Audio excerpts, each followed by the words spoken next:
دوباره خدمت بینندگان محترم. امیدوارم حال دلتون عالی باشه و مثل همیشه با انرژی همراه یکی دیگر از ویدیوهای افشاگری کانال ما باشید. امروز قرار است درباره یکی از کانال‌های یوتیوب صحبت کنیم، یعنی کانال کوهریک. کانالی که هر روز با یک سناریوی جدید، یک داستان تازه و یک نمایش متفاوت ذهن مخاطب را درگیر می کند. قبل از اینکه وارد اصل ماجرا بشیم، لطفاً کانال دوم ما رو هم دنبال کنید. اگر روزی کانال فعلی دچار مشکل شد، فعالیت هامون رو بدون توقف در کانال دوم ادامه میدیم. فعلا هم روزمره ها و پشت صحنه ها را اونجا منتشر میکنیم. در این قسمت ویدیو چند نکته مهم وجود دارد که اگر با دقت نگاه کنید کاملا متوجه میشید. ماجرا بیشتر از اینکه واقعی باشد، یک سناریوی تمرین شده است.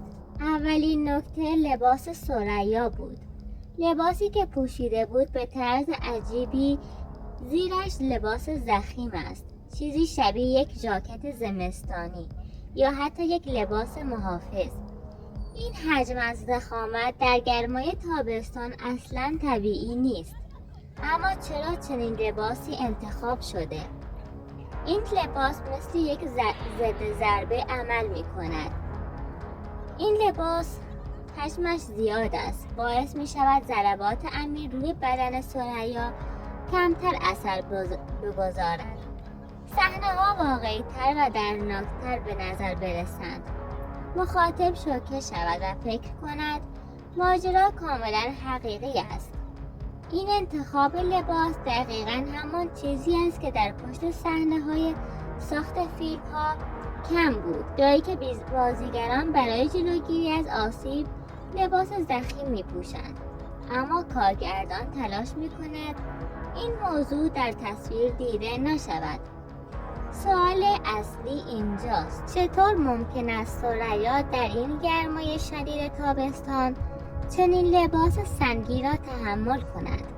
اگر سابقه ویدیوهای قبلی را دنبال کرده باشید، ثریا چندین بار گرمازده شده بود، اما در این قسمت انگار کاملا آماده و مقاوم ظاهر شده است.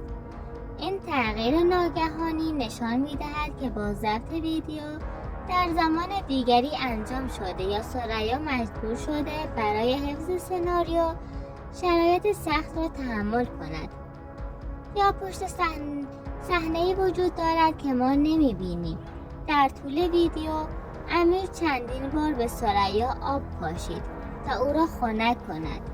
این کار نه تنها برای ایجاد هیجان در تصویر انجام شد، بلکه واقعاً برای جلوگیری از گرمازدگی ثریا لازم بود، چون لباس ضخیم، نور دوربین ها و فضای بسته خانه هم باعث افزایش دما می شود.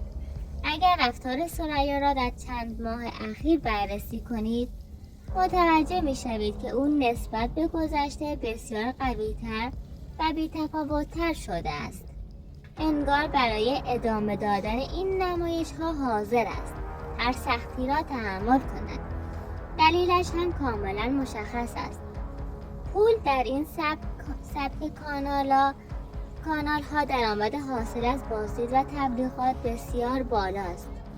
هرچه سناریو جنجالی تر باشد، بازدید بیشتر می شود. ثریا حاضر است لباس ضخیم بپوشد، حاضر است ضربات نمایشی امیر را تحمل کند، حاضر است در گرمای شدید نقش قربانی را بازی کند، حاضر است حتی سلامتیش را به خطر بیندازد. این رفتارها نشان می‌دهد که ماجرا بیشتر از این که واقعی باشد، یک نمایش حرفه‌ای اما کم کیفیت است که هدفش فقط جذب مخاطب و درآمدزایی است. امیر در این قسمت چند بار به ثریا آب پاشید. این کار دو هدف داشت: واقعی جلوه دادن خشونت. آب پاشیدن در صحنه‌های درگیری باعث می شود مخاطب فکر کند شدت ماجرا بالاست و اتفاقات واقعی هستند. جلوگیری از گرمازدگی ثریا، چون لباس ضخیم باعث افزایش دمای بدن می شود، اما امیر مجبور بود او را خنک کند تا بتواند ادامه ضبط را انجام دهند. ولی برخی از صحنه‌ها که ثریا دچار گرمازدگی می شود حذف یا ویرایش می شوند که پشت صحنه فشار زیادی روی بازیگران وجود دارد و برای ادامه سناریو مجبورند از روش‌های مختلف استفاده کنند.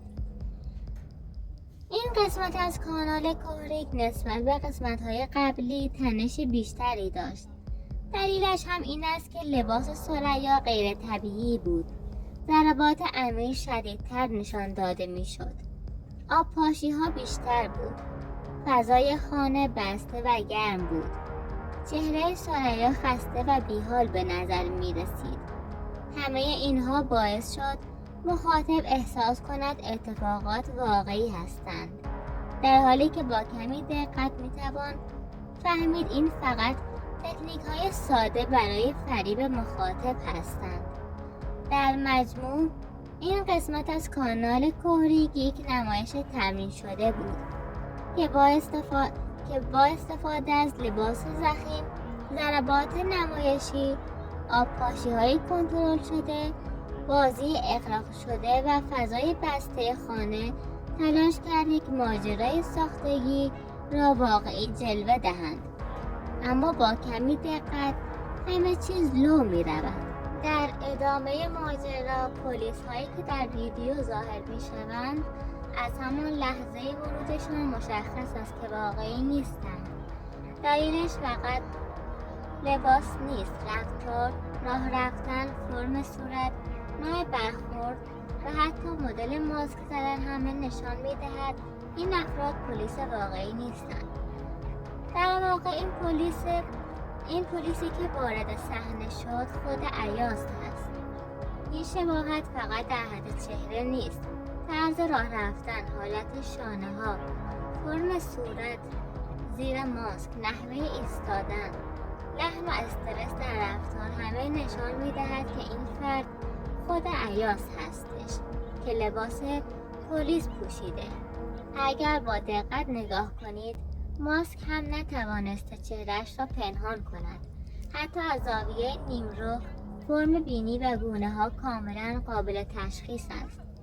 پلیس قبلی که وارد صحنه شده بود خود برادر ثریا بود، ولی این فرد دوم ایاز هستش و قد و هیکلش مشابه خود ایاز هست.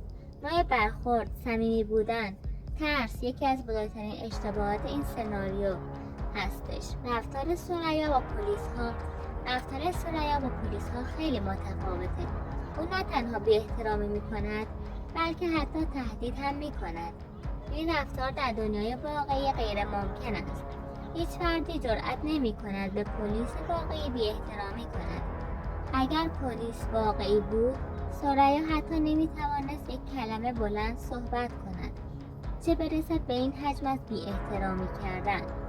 این دقیقاً همان جایی هست که سناریو کاملا لو می رود. حتی ماشین این افراد ماشین شخصی هستند و ماشین پلیس واقعی این نیست. این یعنی یکی از واضح‌ترین نشانه‌های قلابی بودن این سناریو هست. این افراد سالهاست نقش‌های مشابه را بازی می‌کنند. دعوا، پلیس قلابی، تهدید، گریه، فرار، بازداشت ساختگی، درگیری خانوادگی. این تکرار باعث شده خودشان هم خسته شوند. در چهره ایاز، ثریا و حتی امیر کاملا مشخص است که دیگر انرژی سابق را ندارند و فقط برای ادامه محتوا مجبورند نقش‌ها را تکراری کنند. اما برخی بینندگان هنوز کنجکاو هستند و این فیلم‌ها را دنبال می‌کنند. برخی هم حقیقت را می‌دانند و برایشان مهم نیست که داستان واقعی باشد یا نه. فقط سرگرمی می‌خواهند. بهتر خانواده امیر زندگی واقعیشان را نشان دهند. واقعیت این است که خانواده امیر پتانسیل بالایی برای ساخت محتوای واقعی دارند. سبک زندگی روستایی، روابط خانوادگی، کارهای روزمره، آشپزی، باغداری، سفر، کارهای سنتی، فرهنگ محلی می تواند 1000 برابر جذابتر از سناریوی تکراری باشد. مردم امروز دنبال واقعیت هستند، نه نقش‌های مصنوعی. اگر خانواده امیر زندگی واقعیشان را نشان دهند، نه تنها بازدید بیشتری می‌گیرند، بلکه احترام بیشتری هم کسب می‌کنند. این ویدیو یکی از واضح‌ترین نمونه‌های سناریوی لو رفته است.